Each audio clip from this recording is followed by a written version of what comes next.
Well, it is amazing what happens when you have starting pitching. And the Red Sox are on a roll because they're starting pitching and they're doing all the little things right. This is not a little program. It is Red Sox Now presented by Fan Arch on a Tuesday in mid-June. We're just cruising along the Major League Baseball season. I'm Mike Antonellis. I'll be with the Worcester Red Sox tonight as they take on the Buffalo Bisons. Willia Abreu will be in a major league rehab for Worcester, so get a chance to see that. I'll be on the radio side. And then on Wednesday, Tanner Houck takes on Max Scherzer. How about that? That is the matchup at Polar Park. Make sure to subscribe, comment, and like on the channel as we're soaring on those subscriptions, and we want to do bigger and better things. And make sure to follow me at the Radio Mike. 6 straight wins. You can go back.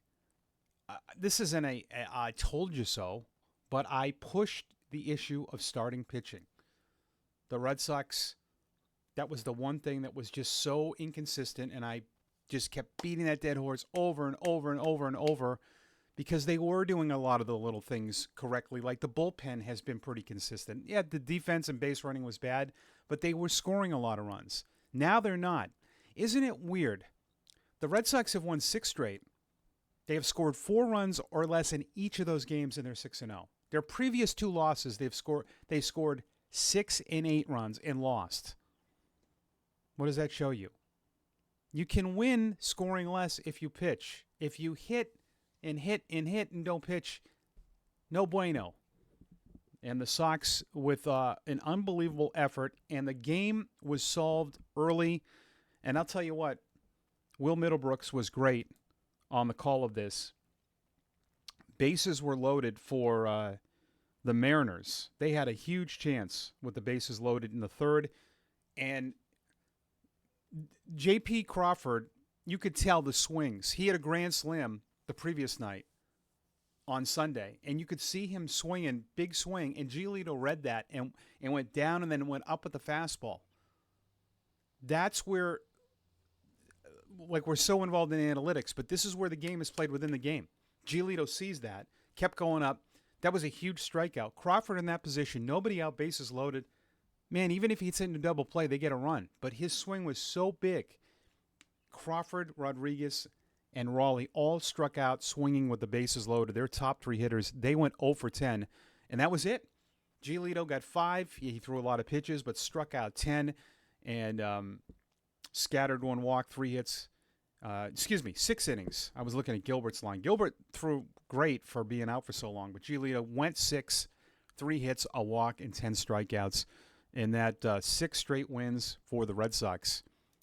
Impressive. I mean, really, winning games like this when you're scoring less runs, I love. I love this baseball right now. I know a lot of people don't. I don't care what a lot of people think, to be honest. Less is more. You win more championship teams. The Yankees have won 4 1-0 games, and now with the 6-game win streak, you are that last wild card leader. You leapfrog Seattle. And so it's Detroit, Yankees, Houston as the division winners, Tampa, Toronto, and the Red Sox. And big trip, chance to win the series tonight. You know, for me, if you go 5-4 in this trip, I take that. That's not being negative. You strive to play 500 on the road and dominate at home. And the Red Sox are 16-19 away from Fenway, but maybe better. Maybe they sneak a sweep in one of these series. But realistically, if they go 5-4, I would take that. And really good stuff. The Red Sox, well, I think we know how they got their first run, right? What did I tweeted this last night. This will be a good night for Roman Anthony's first home run. I tweeted it before the game, and I said this many times. And he talked about it a little bit post-game. The kids are going to have a big trip. And Roman said something about getting away is good. That's a lot to put on him. Now, is it warranted? Yeah. I mean, having his family there and friends and all that the first week, yeah. But it's hard. 21 years old, big leagues for the first time at Fenway Park in the middle of winning and also in the middle of all the other crap that was going on that we know now. Having his parents right behind him when he's on deck, that's a lot. Now he can just play baseball. Get on that plane. You're just playing baseball. I mean this with all love. there definitely were Red Sox fans there, but you're not as a big deal in Seattle as you hear in Boston, and that's good. He needs a little break from all of that. He's a kid, and that home run, 96 up and away, absolutely swatted it. The first of many. He hit third last night and had one of the 4 hits for the Red Sox. Abraham Toro had another RBI hit, and really, really good stuff for the Red Sox. Let's put a bow on all of this. I watched the entire press conference last night, and the Boston media is doing this. They're putting it all on John Henry, which is crazy, and I get it. It's for ratings on all this. This was not a salary dump. This was a baseball operations necessity, it looks like. Also, the players' reaction. They will tell you everything you need to know without saying it. In terms of the baseball move, short term, I've said this, I don't like it. On the field, it's not great in the short term. We'll see what happens long term.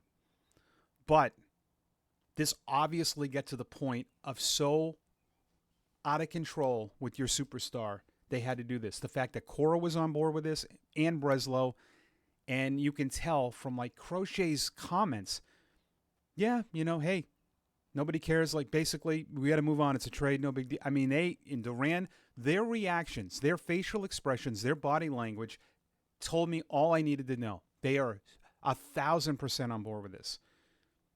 Think about this. A superstar gets traded on a lot of other teams. What if Mookie Betts got traded for the Dodgers? What do you think oh my God, the players would be like this? They weren't.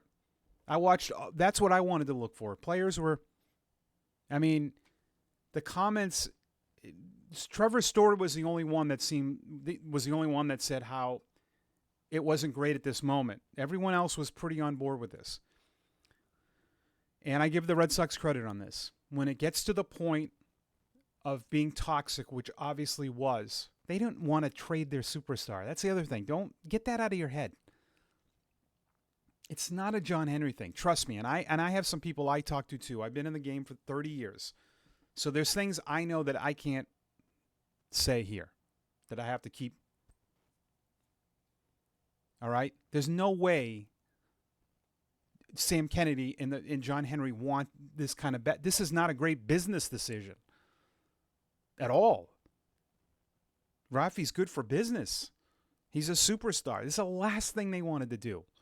You don't even, like, in terms of the money saving, they make money off Rafi. This could be bad for business. But it got to the point, obviously, of really bad. And people are mad that the stories come out now. This happens in any business. When the guy's there, they're not going to say anything. It always happens. It always comes out after. People talk after. Yes, because he's gone now. You're not going to say anything while your teammate's there. But this was it got to the point of absurdity, it looked like, and they had to get rid of him. That's life, guys, gals. In terms of the on field and in the business, it wasn't good. But this is more about in the future. They're younger players, and they want a leader that represents them completely. They want that guy that's making all the money to represent the club in the way they want to, and I commend them for that. And you can hate them all you want, and if this makes you not want to be a fan anymore, then find something else. But I do get people being mad, but don't put this on a salary dump. That is the most ridiculous take, and a lot of you buy into sports radio stuff, but that's all theater. They're just saying stuff, for ratings. For me, I still think a right-handed bat would be perfect, right? I mean, we think Toro's going to hold up. Bregman's going to come back. Who will be out of that spot? Probably Campbell, right? But how about another right-handed bat?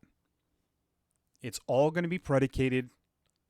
There's a big carrot to dangle, and that's the Arizona Diamondbacks, who are 36 and 35. They're 3 out of a wild card. If they fall in the next couple of weeks here, even the Atlanta Braves, who are 7.5 out of a wild card, did they deal Marcell Ozuna?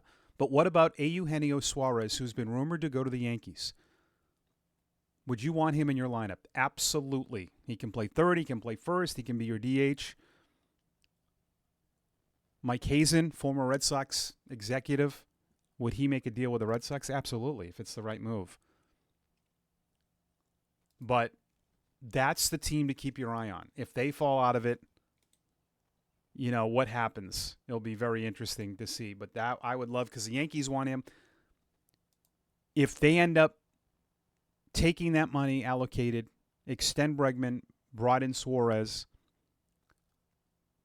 they got some pitching.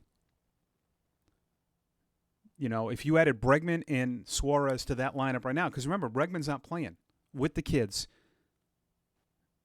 and you feel like Harrison and Jordan Hicks are guys that can add, and your pitching continues like this, could be a fun team to watch. All right, fun episode of Red Sox Now. Make sure to subscribe, like, and comment. You can email me if you want, antonellis.michael@gmail.com, and follow me on social @TheRadioMike. Happy Tuesday.